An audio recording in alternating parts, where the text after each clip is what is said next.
তার মধ্যে তো সংসদে আপনারা শুনছেন তারেক রহমান নাকি শিশু মুক্তিযোদ্ধা। তারেক রহমান আবার এইরকম লোক লিডার আসছে 17 বছর পর। হায়রে বাংলাদেশের ভাই অবস্থা খারাপ। দেখেন এর মতো একটা লম্পট বাটপার হাওয়া ভবন করা 10টা অস্ত্র মামলার ঘটনা ঘটানো একটা লোক, যার কারণে এই যে ভারত যেভাবে আওয়ামী লীগের পক্ষে দাঁড়াইলো, আপনার কি মনে হয় এখানে কি বিএনপির দায় নাই, তারেক রহমানের দায় নাই? 10 ট্রাকের ঘটনা যদি সংগঠিত না হয় তাহলে 17 বছর এখানে হয়তো বা আওয়ামী লীগ থাকার পেছনে ভারতের যে ভূমিকা সেটা নাও হইতে পারত।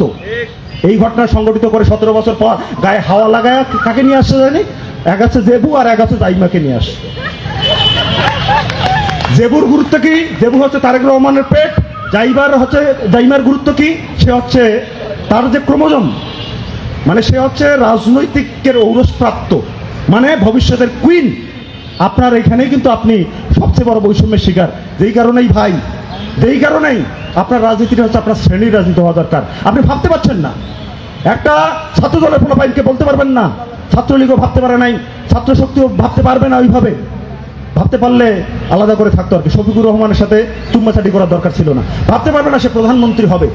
এই দলের মধ্যে কোনোদিন তারেক রহমান বাদে ফখরুলের মতো একটা লোক, ফখরুল ইসলাম আলমগীর, ঠাকুরগাঁর মানুষ, কোথায় এখানে নাফিস, ওদের এলাকার আর কি, ওই কখনো ভাবতে পারবে না এইরকম একটা লোক কখনো ভাবতে পারবে না সে বিএনপির হয়ে হচ্ছে প্রধানমন্ত্রী হবে। এই প্রধানমন্ত্রী হওয়ার জন্য তারেক রহমানের আশা অপেক্ষা করার লাগে। এই আশার অপেক্ষা করতে করতে 1.5 বছর ধরে আপনাকে এখানে মপতন্ত্র এবং জামাত শিবিরের অত্যাচার দেখা লাগে। এ কি অত্যাচার রে ভাই, মানে এটা আমরা স্বপ্নেও ভাবি না। সেইটারই বেনিফিট নিচ্ছে কিন্তু হচ্ছে বিএনপি যে গভর্নমেন্টে আসছে। কেন আসছে?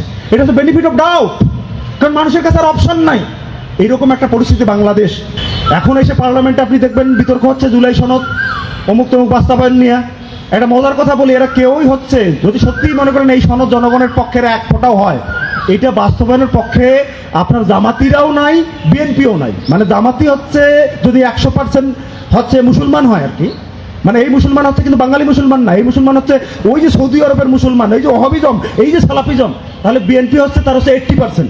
আলাদা আশা করে কোনো লাভ নাই। যে কারণে এই যে সুফি ঘটনার যে দেশজ ভাবে যারা এখানে সুফি দরবেশ এবং ইসলামের পক্ষে যেসব লোক আছে, যারা ইসলামটাকে এখানে কায়েম করেছে, সেই মানুষের পক্ষে কিন্তু বিএনপির লোকজন নাই। তার থাকা কিন্তু তাদের কাজ না। ইন্টারিম আমলে আপনারা জানছেন যে ওই যে আপনাদের কাদিয়ানি সম্প্রদায়ের মানুষকে যাতে অমুসলিম ঘোষণা করা হয়, বিএনপির লোক সেখানে দাঁড়িয়ে কথা বলেছিল। সুতরাং এর কাছে যদি অসাম্প্রদায়িকতা শিখতে যান, আবার এর কাছে যদি 71-এর চেতনাও শিখতে যান, তাহলে কিন্তু আওয়ামী লীগ 71-এর চেতনা বলে যে বাংলাদেশটা তৈরি করছে, ঠিক একই রকম ঘটনা সংগঠিত করবে হচ্ছে বিএনপি। সেই জায়গা থেকে আমি ভাই বলতে চাই, যদি এই রাজনীতিটাকে এখান থেকে মুক্ত করতে হয় এবং যে রাজনীতি বাংলাদেশে চলছে, তাহলে আপনাকে আপনার রাজনীতিটা করতে হবে।